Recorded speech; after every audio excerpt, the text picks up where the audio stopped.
नमस्ते दोस्तों, financial market solution channel में आपका दिल से बहुत-बहुत स्वागत करता हूं।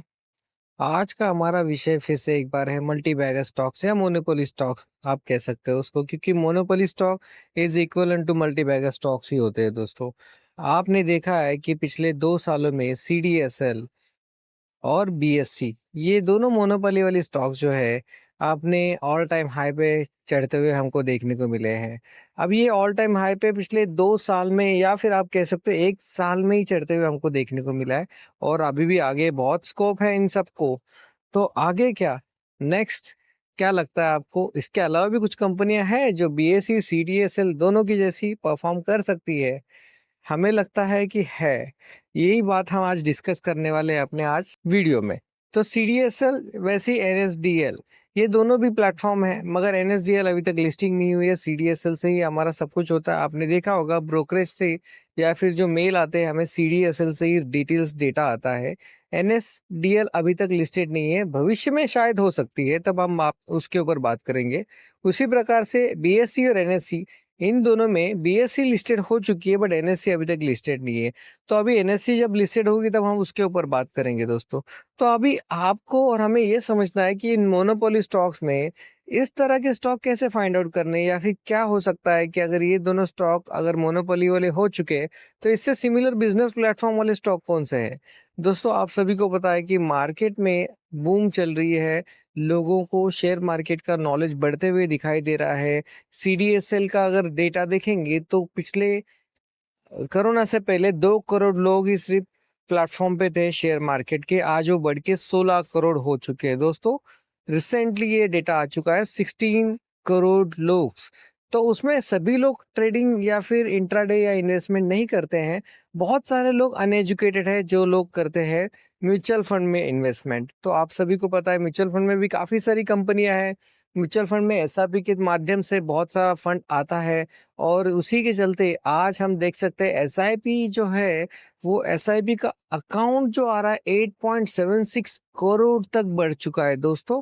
और टोटल जो एसआईपी एवरी मंथ आ रहा है, इसमें हमारे पास एक डेटा आपको मैं बता रहा हूँ, वो है मई 2024 का। उसमें हमें पता चल रहा है कि 20,000 करोड़ 904 करोड़ का एसआईपी हुआ है मई मंथ में। It's not a small amount दोस्तों। तो जी इन इन एसआईपी में बहुत सारी कंपनियां काम करती है, जिसमें एएमसी आप कह सकते हो। तो इसमें एचडीएफसी बैंक का नाम बहुत ऊपर आता है। मगर आप अगर चार्ट की बात करेंगे तो एचडीएफसी बैंक का चार्ट कॉन्स्टेंटली वहीं पे रुका हुआ है, क्योंकि ये ऑलरेडी ऑल टाइम हाई पे एक बार छलांग मार चुका था। मगर पिछले कुछ दिनों में एचडीएफसी की हालत आप सभी को पता है, जिसके वजह से इसका इम्पैक्ट यहाँ पे एचडीएफसी के म्यूचुअल फंड पे भी होते हुए हमको देखने को मिल रहा है। निपॉन लाइफ सेम उसी की तरह है।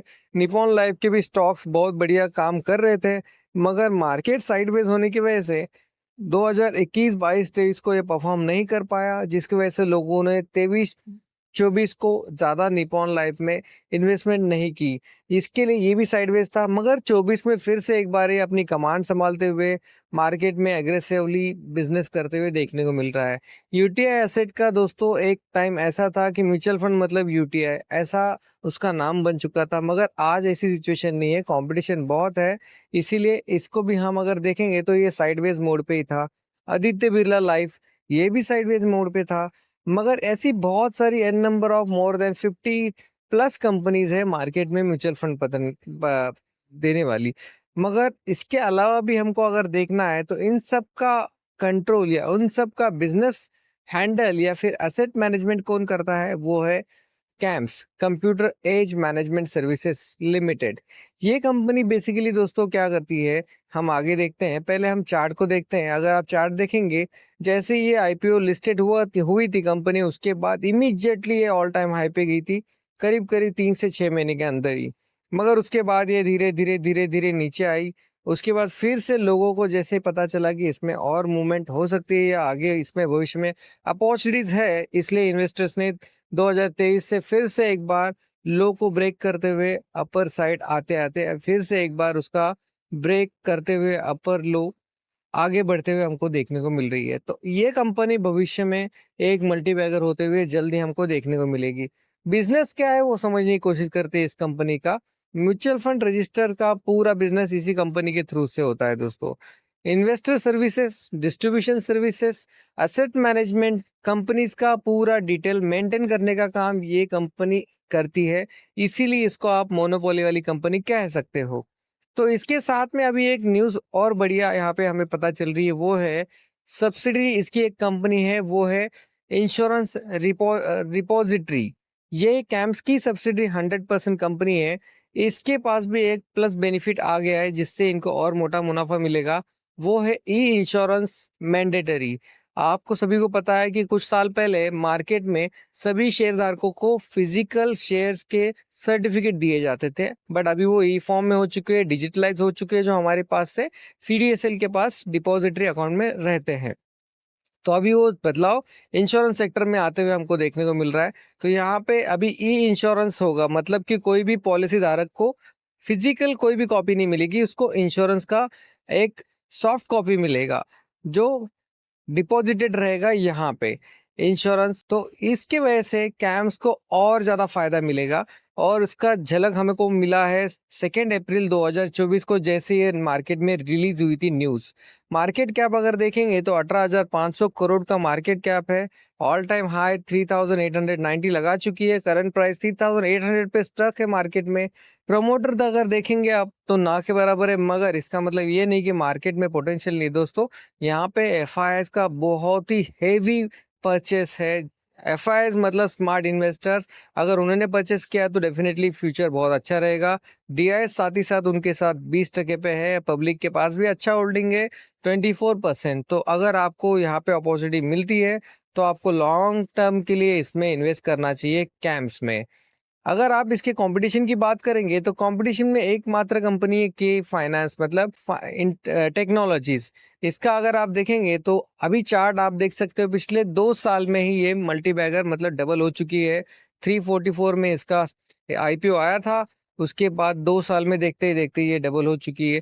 और मार्केट में अगर दोनों का बिजनेस म्यूचुअल फंड में देखेंगे, के फाइनेंस का 42% है और कैम्स का 58% कॉन्ट्रीब्यूशन है बिजनेस के हैंडलिंग में, असेट्स में।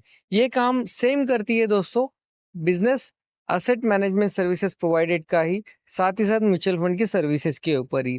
इसका भी मार्केट कैप काफी बड़ा है, 12,800 करोड़ रुपीस का मार्केट कैप है। कंपनी बहुत ही हेल्दी है।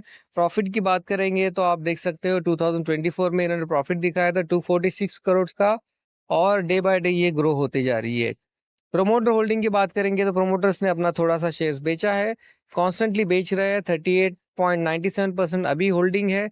एफआईआईज यहाँ पे अच्छा होल्ड कर रहे हैं, जो कॉन्स्टेंटली बढ़ाते जा रहे हैं। 16.73%, डीआईएस का होल्डिंग है 20.98%, और पब्लिक का होल्डिंग है दोस्तों 23.31%।